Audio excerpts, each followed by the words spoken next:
अगर कोई तुम्हारे ऊपर आरोप लगाए, अगर कोई तुम्हें गलत साबित करने की कोशिश करे, अगर कोई तुम्हारी इमेज गिराने लगे और तुम खुद को डिफेंड करने लगो, तो समझ लो तुम पहले ही हार चुके हो। क्यों? क्योंकि दुनिया में सबसे कमजोर पोजीशन होती है खुद को सही साबित करने की पोजीशन। आज मैं तुम्हें वो नियम बताने वाला हूं जो कभी स्कूल में नहीं सिखाया गया, कभी घर में नहीं बताया गया, और जिसे समझने के बाद तुम्हें दोबारा किसी को सफाई देने की जरूरत नहीं पड़ेगी। इस नियम का नाम है नेवर डिफेंड योरसेल्फ। अध्याय 1। डिफेंस करना कमजोरी क्यों है? जब तुम डिफेंड करते हो, तुम अनजाने में 3 बातें स्वीकार करते हो। पहली, कि सामने वाला इतना पावरफुल है कि तुम्हें जवाब देना पड़े। दूसरी, कि उसका आरोप इतना वैलिड है कि उसे क्लियर करना जरूरी है। तीसरी, कि तुम इमोशनली प्रभावित हो चुके हो। और पावर गेम में जो इमोशनली रिएक्ट करता है वो कभी कंट्रोल में नहीं होता। याद रखो, शेर कभी कुत्तों को जवाब नहीं देते। अध्याय 2। दुनिया डिफेंस को कैसे पढ़ती है? दुनिया लॉजिक से नहीं चलती, दुनिया परसेप्शन से चलती है। अगर कोई तुम्हारे बारे में अफवाह फैलाए और तुम तुरंत सफाई देने लगो, तो लोग सोचते हैं, अगर ये सच नहीं होता तो ये इतना परेशान क्यों होता? यही सबसे बड़ा ट्रैप है। डिफेंस करने से सच साफ नहीं होता, संदेह मजबूत होता है। अध्याय 3। मैकियावेली का असली खेल। निकोलो मैकियावेली ने कभी सीधे नहीं कहा खुद को डिफेंड मत करो, लेकिन उसकी हर स्ट्रैटेजी यही सिखाती है। पावर उस इंसान के पास होती है जिसे एक्सप्लेनेशन देने की जरूरत नहीं होती। जो समझाता है वो नीचे होता है, जो चुप रहता है लोग उसकी चुप्पी को खुद अपने डर से भर देते हैं। अध्याय 4। चुप्पी एक हथियार है। जब तुम चुप रहते हो, दिमाग खाली नहीं रहता। लोग खुद सवाल पूछते हैं, ये जवाब क्यों नहीं दे रहा? क्या इसे फर्क नहीं पड़ता? क्या इसके पास कुछ ऐसा है जो हमें नहीं पता? और यही अनिश्चितता डर पैदा करती है। डर इक्वल्स कंट्रोल। अध्याय 5। इनोसेंट लोग क्यों हारते हैं? जो लोग सच में इनोसेंट होते हैं वो सबसे ज्यादा सफाई देते हैं, क्योंकि उन्हें लगता है अगर मैं सब क्लियर कर दूं तो लोग समझ जाएंगे।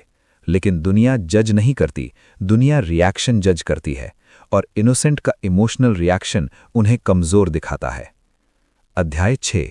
आरोप इक्वल्स अवसर। जब कोई तुम्हें अक्यूज करता है तो वो तुम्हें अटैक नहीं कर रहा, वो तुम्हें सेंटर स्टेज दे रहा है। अब सवाल ये नहीं है कि आरोप सही है या गलत, सवाल ये है तुम उस पल कैसे बिहेव करते हो। अध्याय 7। Power flip technique. जब कोई आरोप लगाए, जवाब मत दो, सफाई मत दो, लंबा एक्सप्लेनेशन मत दो। बस इतना करो, शांत रहो, न्यूट्रल रहो, अनबॉदर्ड दिखो, और अगर बोलना ही पड़े तो सिर्फ एक लाइन, आई एम अवेयर या नोटेड। बस, कोई इमोशन नहीं, कोई डिफेंस नहीं। अध्याय 8। लोग चुप्पी से डरते क्यों हैं? क्योंकि चुप्पी में उनका कंट्रोल नहीं होता। शब्दों को मैनिपुलेट किया जा सकता है, भावनाओं को भड़काया जा सकता है, लेकिन चुप इंसान, उसके इरादे पढ़े नहीं जा सकते, और जिसे पढ़ा ना जा सके उसे डोमिनेट नहीं किया जा सकता। अध्याय 9। जब डिफेंस करना जरूरी हो, रेयर केस। हाँ, एक बहुत रेयर स्थिति होती है जहां साइलेंस भी गलती बन जाती है। जब कानून इन्वॉल्व्ड हो, लिखित रिकॉर्ड जरूरी हो, पावर स्ट्रक्चर तुम्हारे खिलाफ हो, तब भी डिफेंस नहीं, स्टेटमेंट दो। स्टेटमेंट फैक्चुअल होती है, डिफेंस इमोशनल। फर्क समझो। अध्याय 10। इमोशनल लोगों का जाल। कुछ लोग जानबूझकर तुम्हें प्रवोक करते हैं। उन्हें सच नहीं चाहिए, उन्हें रिएक्शन चाहिए, क्योंकि जैसे ही तुम रिएक्ट करते हो वो जीत जाते हैं। तुम्हारा साइलेंस उनकी भूख मार देता है। अध्याय 11। रिस्पेक्ट कैसे बनती है? रिस्पेक्ट लाउड लोगों से नहीं बनती, रिस्पेक्ट उस इंसान से बनती है जो बिना बोले भी रूम को कंट्रोल करता है, जो हर बात एक्सप्लेन नहीं करता, जो हर आरोप क्लैरिफाई नहीं करता। लोग इंस्टिंक्टिवली सोचते हैं इसके पास कुछ है। अध्याय 12। पावर हमेशा ऊपर से नीचे बहती है। बॉस एम्प्लॉय को एक्सप्लेन नहीं करता, लीडर क्राउड को जस्टिफाई नहीं करता, किंग र्यूमर्स पर जवाब नहीं देता। नीचे वाले सफाई देते हैं, ऊपर वाले ऑब्जर्व करते हैं। अब खुद से पूछो, तुम किस पोजीशन में दिखना चाहते हो? अध्याय 13। अंतिम नियम, गोल्डन रूल। अगर तुम्हें बार बार खुद को डिफेंड करना पड़ रहा है तो या तो तुम गलत जगह हो, या तुम गलत लोगों के बीच हो, या तुमने अपनी वैल्यू गिरने दी है। हाई वैल्यू लोग अपनी वैल्यू समझाते नहीं, अज्यूम करते हैं। अध्याय 14, साइलेंस जब दिमाग तोड़ देती है। कुछ लोग तुम्हें हराने के लिए तुम्हारी इमेज नहीं, तुम्हारा दिमाग तोड़ना चाहते हैं। वो चाहते हैं कि तुम बेचैन हो, एक्सप्लेन करो, जस्टिफाई करो, थक जाओ। लेकिन जब तुम चुप रहते हो, उनका प्लान उल्टा पड़ता है। क्योंकि साइलेंस का सबसे बड़ा असर यह होता है, लोग खुद से लड़ने लगते हैं। अध्याय 15, अक्यूजर की साइकोलॉजी। ध्यान से समझो, जो इंसान तुम्हें अक्यूज करता है वो अक्सर खुद इनसिक्योर होता है। उसका लक्ष्य होता है तुम्हें नीचे खींचना, तुम्हें रिएक्ट करवाना, तुम्हें पब्लिक में छोटा दिखाना। लेकिन जैसे ही तुम चुप रहते हो, उसका दिमाग पैनिक मोड में चला जाता है। वो सोचता है, ये जवाब क्यों नहीं दे रहा? क्या इसे फर्क नहीं पड़ता? क्या मेरी चाल फेल हो गई? यहीं से पावर शिफ्ट शुरू होता है। अध्याय 16, जब साइलेंस अफवाहों को मार देती है। अफवाहें ईंधन से चलती हैं, और वो ईंधन है रिएक्शन। तुम रिएक्ट करते हो, अफवाह बढ़ती है। तुम एक्सप्लेन करते हो, लोग और सुनते हैं। लेकिन जब तुम कुछ नहीं करते, अफवाह खुद मर जाती है। क्यों?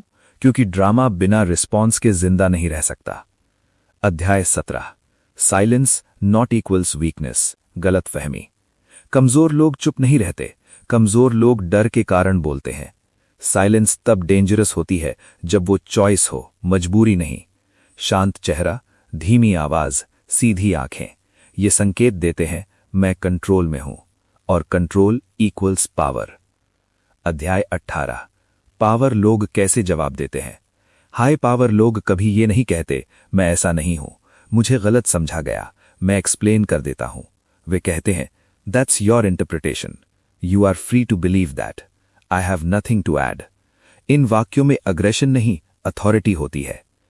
अध्याय 19, जब साइलेंस सामने वाले को एक्सपोज कर देती है।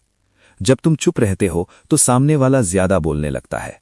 वो ज्यादा एक्सप्लेन करता है, ज्यादा जस्टिफाई करता है, ज्यादा अग्रेसिव होता है। और जितना वो बोलता है उतना खुद को एक्सपोज करता है। याद रखो, जो ज्यादा बोलता है वो कमजोर पोजीशन में होता है। अध्याय 20, social media trap. Social media पर डिफेंड करना सबसे बड़ी गलती है। एक कमेंट, 10 रिप्लाई, 20 लोग, 100 ओपिनियंस, और अंत में तुम्हारी एनर्जी खत्म, तुम्हारी इमेज कमजोर। पावर रूल सिंपल है, जो वायरल अटैक पर भी साइलेंट रहे वो मेंटली अनरीचेबल बन जाता है। अध्याय 21, रिलेशनशिप पावर गेम। जब रिश्तों में कोई तुम्हें ब्लेम करे और तुम तुरंत सफाई देने लगो तो पावर इम्बैलेंस बन जाता है। स्ट्रांग रिस्पॉन्स ये नहीं है मैंने ऐसा इसलिए किया क्योंकि, स्ट्रांग रिस्पॉन्स ये है मैंने जो किया सोच समझ कर किया, बस, कोई जस्टिफिकेशन नहीं। अध्याय 22, वर्क प्लेस सिनारियो। ऑफिस में गॉसिप, पॉलिटिक्स, एक्यूजेशंस। जो एम्प्लॉय सफाई देता है वो हमेशा सस्पेक्ट रहेगा। जो प्रोफेशनल चुप रहता है और काम से बोलता है वही रिस्पेक्ट बनाता है। Silence plus consistency equals unbreakable reputation. अध्याय 23, साइलेंस और फियर का रिश्ता। डर लाउड होता है, कॉन्फिडेंस क्वाइट होता है। जो इंसान चुप है लेकिन स्टेबल है, प्रेडिक्टेबल नहीं है, इमोशनली फ्लैट है, वो दूसरों के लिए साइकोलॉजिकल पजल बन जाता है, और पजल से लोग डरते हैं। अध्याय 24, मैनिपुलेटर्स साइलेंस से नफरत क्यों करते हैं। मैनिपुलेटर चाहता है रिएक्शन, इमोशन, गिल्ट, एक्सप्लेनेशन, ताकि वो नैरेटिव कंट्रोल कर सके। साइलेंस उसके सारे टूल्स तोड़ देती है। कोई हैंडल नहीं, कोई हुक नहीं, कोई पकड़ नहीं, बस एम्प्टी स्पेस, और एम्प्टी स्पेस उसे पागल कर देती है। अध्याय 25, द फाइनल पावर फ्लिप। जब कोई तुम्हें अक्यूज करे, मत सोचो मैं खुद को कैसे बचाऊं, सोचो मैं इस सिचुएशन में सबसे ऊपर कैसे दिखूं। और ऊपर वाला एक्सप्लेन नहीं करता, रिएक्ट नहीं करता, जस्टिफाई नहीं करता, वो बस ऑब्जर्व करता है। अध्याय 26, last rule, never forget this. अगर तुम सच में पावरफुल बनना चाहते हो तो ये मान लो, हर आरोप का जवाब देना तुम्हारी जिम्मेदारी नहीं, हर गलतफहमी साफ करना तुम्हारा काम नहीं, हर ओपिनियन बदलना तुम्हारा मिशन नहीं। दुनिया में 2 तरह के लोग होते हैं, एक जो सफाई देते हैं और थक जाते हैं, दूसरे जो चुप रहते हैं और डर बन जाते हैं। अब फैसला तुम्हारा है। Never defend yourself, let silence do the damage. अब ध्यान दो, साइलेंस हथियार है, लेकिन हर हथियार की तरह गलत समय पर इस्तेमाल किया गया तो वही हथियार तुम्हें काट देता है। मैकियावेलियन पावर का मतलब हमेशा चुप रहना नहीं है, मतलब है कब चुप रहना है और कब सिर्फ दिशा बदलनी है। अध्याय 28, साइलेंस कब ट्रैप बन जाती है। साइलेंस तब ट्रैप बनती है जब पूरी तरह दूसरे के हाथ में नैरेटिव चली जाए, अथॉरिटी स्ट्रक्चर तुम्हारे खिलाफ हो, रिपीटेड साइलेंस को गिल्ट समझा जाने लगे, तुम्हारी नॉन रिएक्शन को एक्सेप्टेंस मान लिया जाए। याद रखो, अगर लोग तुम्हारी चुप्पी को तुम्हारी हार समझने लगें तो पावर शिफ्ट उल्टा हो चुका है। अध्याय 29, powerful silence versus coward silence. दो तरह की चुप्पी होती है। पहली, डर से पैदा हुई चुप्पी, जिसमें शरीर टेंस होता है, आंखें झुकी होती हैं और एनर्जी अनस्टेबल होती है।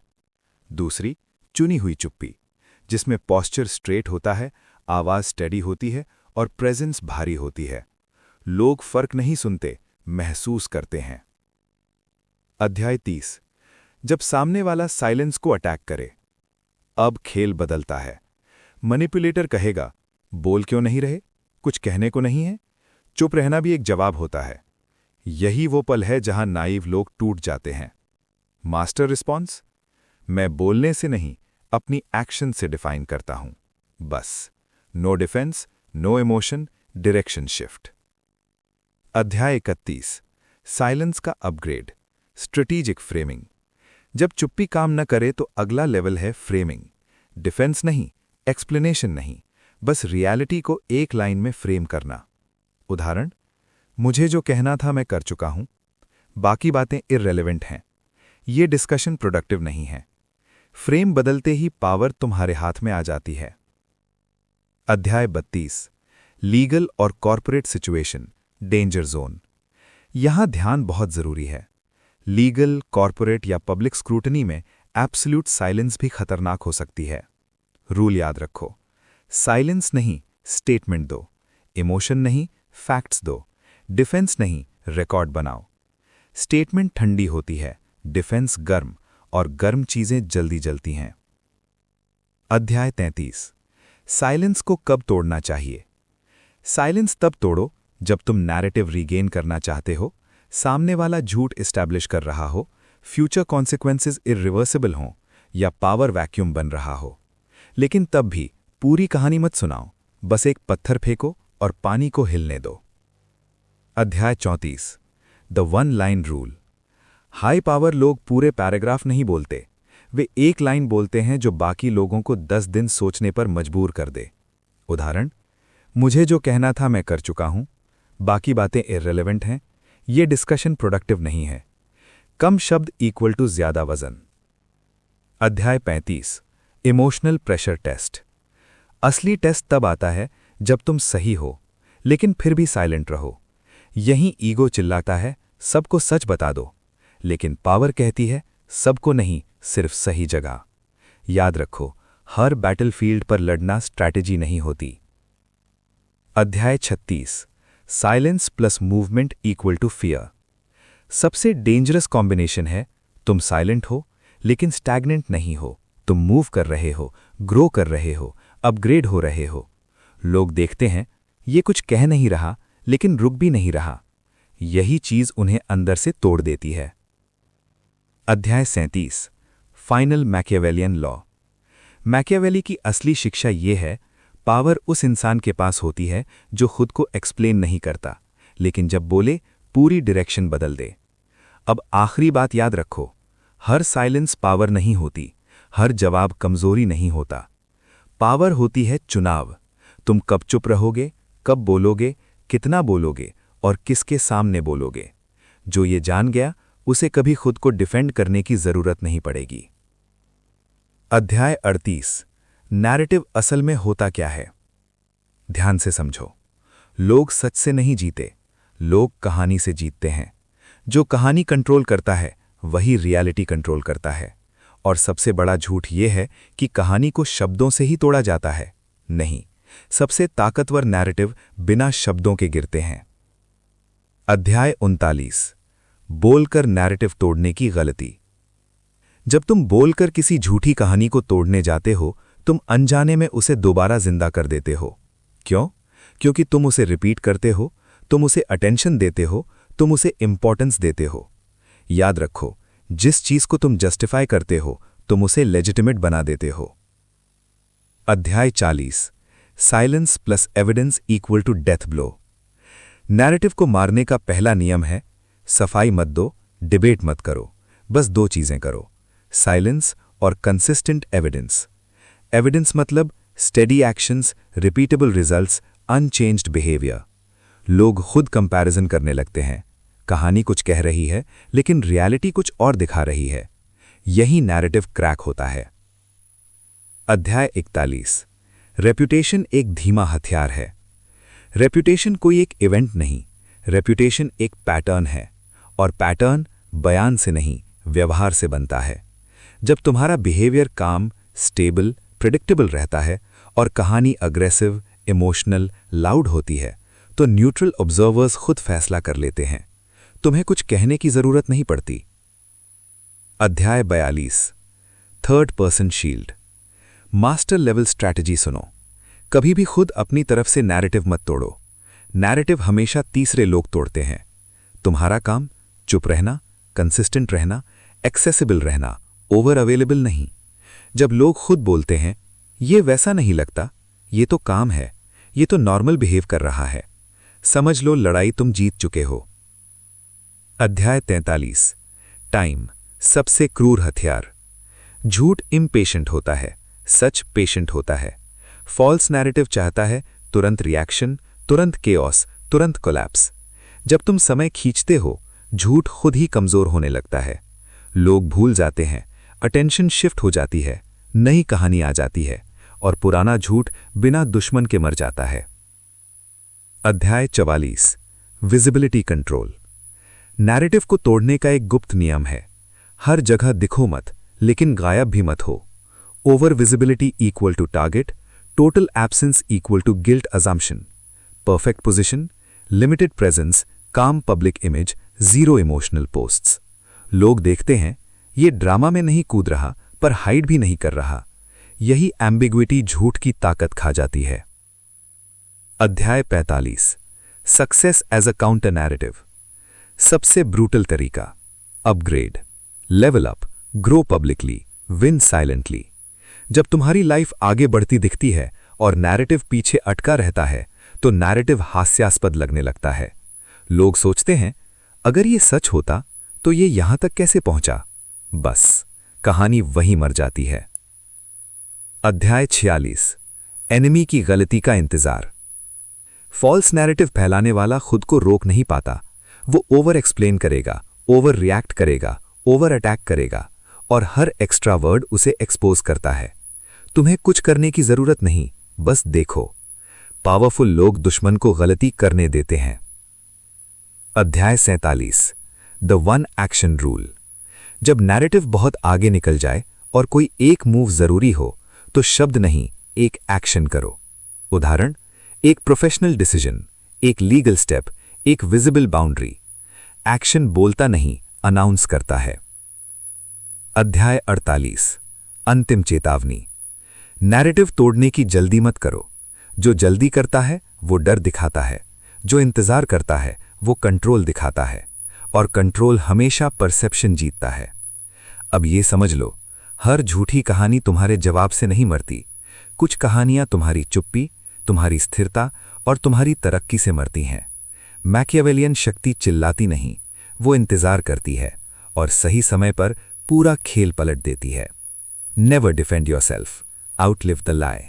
सच ये है, दुश्मन तुम्हारी ताकत से नहीं डरता, वो डरता है तुम्हारी अनरीडेबिलिटी से। जब तुम चुप रहते हो, वो नहीं जान पाता तुम सोच क्या रहे हो, तुम अगला कदम क्या उठाओगे, तुमने कुछ प्लान किया है या नहीं। और अनसर्टेनिटी हर इंसान की सबसे बड़ी कमजोरी है। अध्याय 50। टेक्निक 1। Emotional bait. सबसे पहला हथकंडा, personal attacks, character assassination, family, past, failures पर वार। उद्देश्य सिर्फ एक, तुम्हें इमोशनल बनाना। जैसे ही तुम इमोशन में बोलते हो, तुम अपनी सबसे बड़ी शील्ड गिरा देते हो। Master move? कुछ भी नहीं। इमोशन को स्टार्विंग छोड़ दो। इमोशन बिना रिस्पॉन्स के खुद मर जाता है। अध्याय 51, टेक्निक 2, पब्लिक प्रेशर। अब वे क्राउड लाते हैं। Public accusations, group shaming, comments, whispers, looks. वे सोचते हैं भीड़ के सामने बोलेगा, लेकिन पावर रूल ये है, भीड़ के सामने साइलेंस अथॉरिटी बन जाती है। जो क्राउड को एंटरटेन करता है वो क्राउड का गुलाम होता है। जो क्राउड को इग्नोर करता है वो क्राउड के ऊपर खड़ा होता है। अध्याय 52, टेक्निक 3, फेक कंसर्न ट्रैप। ये बहुत सटल है। वे कहते हैं हम तुम्हारे भले के लिए बोल रहे हैं, बस क्लैरिफाई कर दो, लोग गलत समझ रहे हैं। ये सिंपैथी नहीं है, ये एक्सट्रैक्शन है। वे चाहते हैं डिटेल्स, कॉन्ट्रडिक्शंस, इमोशनल लीकेज। तुम्हारा जवाब, I am comfortable with my position, बस। अध्याय 53, टेक्निक 4, अथॉरिटी इन्वोकेशन। अब वे बड़े नाम लाते हैं, सीनियर्स, सिस्टम्स, रूल्स, मोरालिटी। उद्देश्य, तुम्हें गिल्टी फील कराना और बोलने पर मजबूर करना। याद रखो, अथॉरिटी का नाम लेना अक्सर खुद अथॉरिटी की कमी छुपाता है। तुम्हें जवाब नहीं देना, तुम्हें पॉस्चर नहीं बदलना। अध्याय 54, टाइम प्रेशर। वे अर्जेंसी बनाते हैं, अभी बोलो, अब नहीं बोले तो ये आखिरी मौका है। अर्जेंसी हमेशा मैनिपुलेशन का दोस्त होती है। पावरफुल लोग प्रेशर में नहीं बोलते, वे प्रेशर को स्लो करते हैं। साइलेंस प्लस डिले दुश्मन का पेशेंस तोड़ देता है। अध्याय 55, जब वे साइलेंस को वीकनेस कहें। वे कहेंगे डर गया, कुछ है छुपाने को, इसलिए चुप है। यही वो लाइन है जो एमेच्योर को तोड़ती है। Master response? कोई रिस्पॉन्स नहीं, क्योंकि जो सच में मजबूत होता है उसे मजबूत साबित करने की जरूरत नहीं पड़ती। अध्याय 56, the counter move they can't handle. सबसे लीथल मूव सुनो। तुम चुप रहते हो, लेकिन नॉर्मल बिहेव करते हो, काम करते हो, हंसते हो, आगे बढ़ते हो। लोग कंफ्यूज होते हैं कि अगर ये गिल्टी होता तो इतना स्टेबल कैसे होता। ये कंफ्यूजन दुश्मन को अंदर से खा जाती है। अध्याय 57, साइलेंस का साइकोलॉजिकल साइड इफेक्ट। तुम्हारी साइलेंस उनके दिमाग में लूप बनाती है। वे बार बार सोचते हैं, क्या मैंने ज्यादा बोल दिया? क्या ये मुझ पर कुछ प्लान कर रहा है? क्या मैं एक्सपोज हो जाऊंगा? और जो इंसान अपने ही थॉट्स से लड़ने लगे वो पहले ही हार चुका होता है। अध्याय 58, when they beg you to speak. ये आखिरी स्टेज है। अब वे अटैक नहीं करते, वे रिक्वेस्ट करते हैं, बस एक बार बता दो, क्लैरिटी चाहिए, क्लोजर दे दो। क्लोजर उन्हें चाहिए, तुम्हें नहीं। क्लोजर देना उनकी एंग्जाइटी को खत्म करता है, साइलेंस उसे जिंदा रखती है। अध्याय 59, द अल्टीमेट पावर पोजिशन। अब समझो अल्टीमेट ट्रूथ। तुम्हारा गोल उन्हें हराना नहीं है, तुम्हारा गोल है उनके लिए मेंटली अनरीचेबल बन जाना। जब वे तुम्हें समझ ना सकें, रीड न कर सकें, प्रिडिक्ट न कर सकें, तब वे खुद ही पीछे हट जाते हैं। दुश्मन तुम्हें बुलवाने की हर कोशिश करेगा, इमोशन से, भीड़ से, प्रेशर से, सिंपैथी से। लेकिन याद रखो, जो इंसान तुम्हारी साइलेंस नहीं तोड़ पाता वो कभी तुम्हारी पावर नहीं तोड़ सकता। Never defend yourself, let them exhaust themselves trying. अध्याय 60, अंतिम रूप क्या होता है। एब्सोल्यूट डोमिनेंस का मतलब ज्यादा बोलना नहीं, ज्यादा हमला करना नहीं, ज्यादा डर पैदा करना भी नहीं। एब्सोल्यूट डोमिनेंस का मतलब है तुम्हारे कारण लोग अपने आप बदल जाएं, बिना आदेश, बिना धमकी, बिना एक्सप्लेनेशन। अध्याय 61, जब तुम सेंटर ऑफ ग्रेविटी बन जाते हो। हर सिस्टम में एक ग्रेविटी होती है। जब तुम डिफेंड करना छोड़ देते हो, रिएक्ट करना छोड़ देते हो, जस्टिफाई करना छोड़ देते हो, लोग तुम्हारे चारों ओर रिएक्ट करने लगते हैं। वे एडजस्ट करते हैं, वे सॉफन करते हैं, वे डिस्टेंस रखते हैं, क्योंकि ग्रेविटी कभी पीछा नहीं करती, सब कुछ उसकी ओर गिरता है। अध्याय 62 एब्सोल्यूट काम, सबसे दुर्लभ गुण। लोग अग्रेशन से नहीं डरते, लोग केओस से नहीं डरते, लोग डरते हैं उस इंसान से जो हर हाल में काम रहता है। इंसल्ट में काम, लॉस में काम, एक्यूजेशन में काम, विक्ट्री में काम। कामनेस बताती है मेरे अंदर कुछ ऐसा है जो तुम छू नहीं सकते। अध्याय 63 ईगो डेथ, सबसे बड़ा अपग्रेड। फाइनल फॉर्म में ईगो मर चुका होता है। तुम्हें सही साबित होने की जरूरत नहीं, सम्मान मांगने की जरूरत नहीं, समझे जाने की जरूरत नहीं। जब ईगो मरता है, रिएक्शन मरता है, रिएक्शन मरते ही दुश्मन मर जाता है। अध्याय 64 नो नैरेटिव डिपेंडेंस। अब तुम किसी भी कहानी पर डिपेंडेंट नहीं हो। वे तुम्हें विलन कहें, हीरो कहें, मॉन्स्टर कहें, मिथ कहें, तुम्हारा बिहेवियर नहीं बदलता। जो नैरेटिव तुम्हें बदल न सके वो तुम्हें नियंत्रित नहीं कर सकता। अध्याय 65 अनअवेलेबिलिटी एज पावर। तुम हमेशा अवेलेबल नहीं रहते, ना ही इमोशनली, ना ही मेंटली, ना ही साइकोलॉजिकली। लोग तुम्हें एक्सेस नहीं कर पाते, प्रवोक नहीं कर पाते, मैनिपुलेट नहीं कर पाते। स्कैसिटी रिस्पेक्ट पैदा करती है, अवेलेबिलिटी एंटाइटलमेंट। अध्याय 66 द कोलैप्स पैटर्न, ध्यान से देखो। जब तुम फाइनल फॉर्म में होते हो, दुश्मन एक पैटर्न फॉलो करता है। पहले अटैक, फिर प्रवोक, फिर प्रेशर, फिर मॉक, फिर रिक्वेस्ट, फिर रिट्रीट। हर बार बिना एक्सेप्शन, क्योंकि कंट्रोल के बिना कोई इंसान टिक नहीं पाता। अध्याय 67 when silence is no longer silence. अब तुम्हारी साइलेंस खाली नहीं रहती, वो मैसेज बन जाती है। लोग कहते हैं इसके सामने बोलने का मन नहीं करता, इसके साथ बहस बेकार है। ये कुछ अलग लेवल पर है। यही मोमेंट है जब तुम मेंटली सुपीरियर हो चुके होते हो। अध्याय 68 power without display. Final form में तुम्हें पावर दिखाने की जरूरत नहीं, क्योंकि तुम चेज नहीं करते, तुम कन्विंस नहीं करते, तुम थ्रेटन नहीं करते।